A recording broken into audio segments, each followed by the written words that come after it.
I found tobacco and flowers in my daughter's room. I regret looking. The distance started subtly like a receding tide. One day Emily was my chatterbox, spilling secrets and anxieties over after-school snacks. The next, she was a closed door, a whispered phone call, a girl who flinched at my touch. It wasn't just typical teenage rebellion. This felt different, wrong. David, of course, saw nothing. She's 16, Sarah. They get moody. Let her have her space. Easy for him to say, buried in spreadsheets and oblivious to the growing darkness in our daughter's eyes. Then the news started. Fluffy Mrs. Henderson's prize-winning Persian vanished without a trace. Then came little Timmy Morrison's nightmares, whispers of shadows and clawed hands. The air itself seemed to thicken with a low, constant hum of unease. I tried talking to Emily, of course. Honey, is everything okay? You seem distant. I'm fine, Mom, just stressed about school. The words were rote, the eyes averted, a practiced lie. I hated cleaning her room, felt like a violation. But the mess was getting out of control, bordering on unsanitary. Emily, please just tidy up a little. Leave it alone. Her voice, sharp and defensive, made me jump. That's when I found it. A small wooden box tucked under her bed behind a pile of crumpled clothes. It was intricately carved with symbols I didn't recognize, symbols that prickled the skin on my arms. Inside, nestled amongst faded velvet, were the tobacco and the flowers. Loose, dried tobacco, the kind my grandfather used to smoke in his pipe. And the flowers, wildflowers, but arranged in a deliberate, almost unnatural way. Queen Anne's lace, black-eyed Susans, and something darker, something I couldn't identify, its petals the color of dried blood. I closed the box, my heart hammering against my ribs. What was this? Some teenage experiment? A misguided attempt at what? I couldn't shake the feeling that it was something far more sinister. That night I Googled tobacco and flowers ritual. The results chilled me to the bone. Ancient practices, offerings to spirits, sacrifices. My stomach churned. I started paying closer attention. I noticed the symbols again, doodled in the margins of her notebooks, scratched into her desk at school. Late night walks, Emily slipping out of the house while we slept, faint scent of wood smoke clinging to her clothes. Whispered phone calls, always ending abruptly when I entered the room. David, I'm telling you, something's not right. This isn't just teenage stuff, it's creepy, he sighed, running a hand through his thinning hair. Sarah, you're letting your imagination run wild. She's a teenager, they're all weird.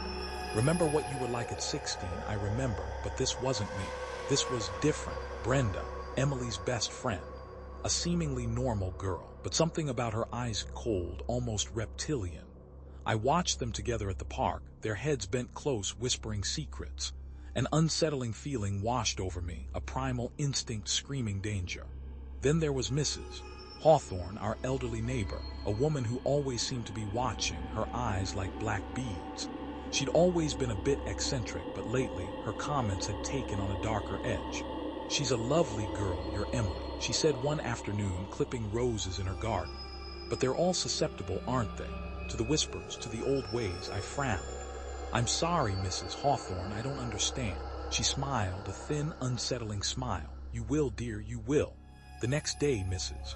Hawthorne flagged me down while I was getting the mail.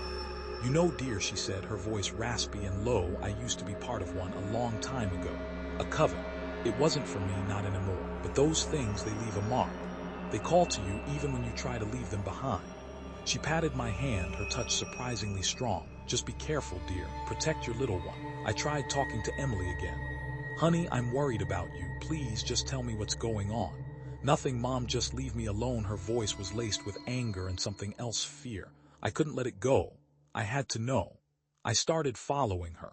It was late, nearly midnight. I waited until she slipped out the back door, a dark figure disappearing into the shadows. I followed, keeping a safe distance, my heart pounding in my chest. She led me to the woods, a secluded area on the edge of town. The air was thick with the smell of damp earth and decaying leaves. In a clearing, bathed in the eerie glow of the moon, a group of teenagers stood in a circle. Emily was among them. They were chanting, their voices low and guttural, a language I didn't understand. In the center of the circle, a small fire burned, casting flickering shadows on their faces. They were holding something, passing it around the circle. The tobacco, the flowers, and something else, something I couldn't quite make out in the darkness. It looked like a ritual, a dark, disturbing ritual. I stumbled back, my hand clamped over my mouth to stifle a scream. I had to stop this. I confronted her the next morning. "Emily, I saw you in the woods with those people. What were you doing?" She denied everything, her eyes wide and innocent. "Mom, you're crazy. I was at Brenda's house.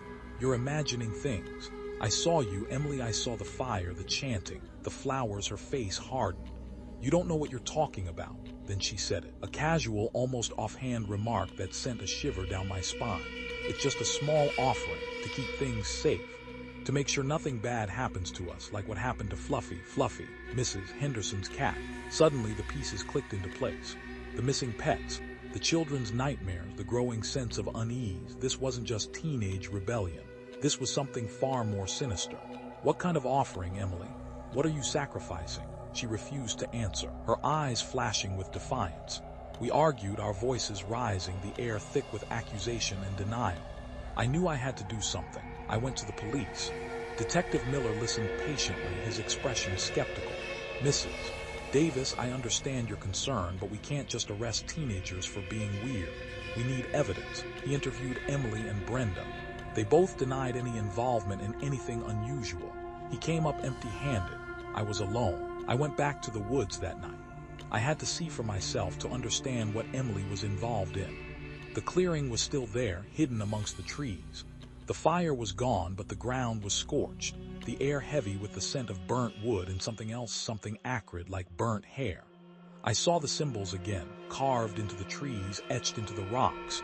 Disturbing images, twisted figures, and ancient symbols that resonated with a primal fear. I felt a presence, palpable sense of evil that made my skin crawl.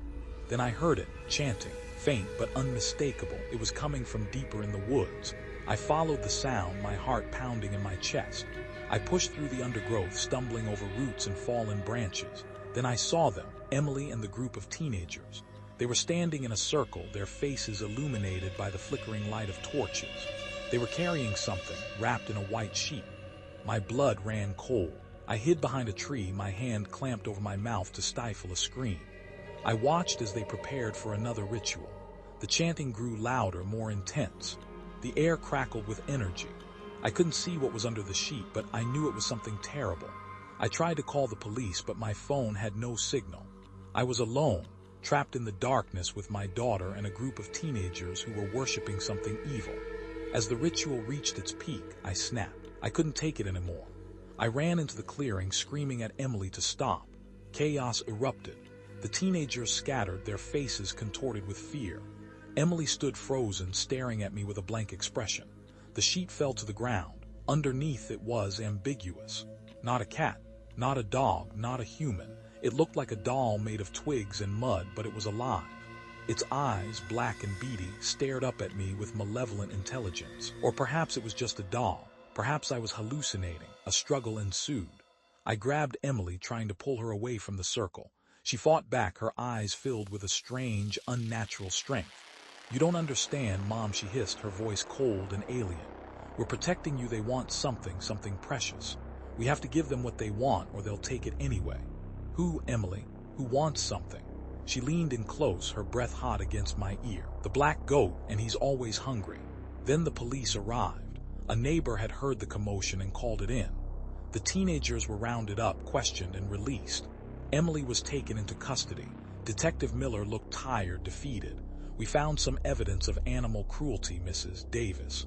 Some occult symbols, but nothing concrete. Nothing that proves anything criminal. But I knew what Emily was involved in. I knew the darkness that had taken root in her soul." The investigation revealed a history of occult practices in the town, dating back generations. Whispers of covens, sacrifices, and ancient entities lurking in the shadows. Emily was released into my custody. The judge ordered her into therapy, mandated that she stay away from the other teenagers. She was home, but she wasn't my Emily. She was a shell, a vacant vessel, haunted by something I couldn't understand. I'm standing in Emily's room now, staring at the box of tobacco and flowers. It's still under her bed.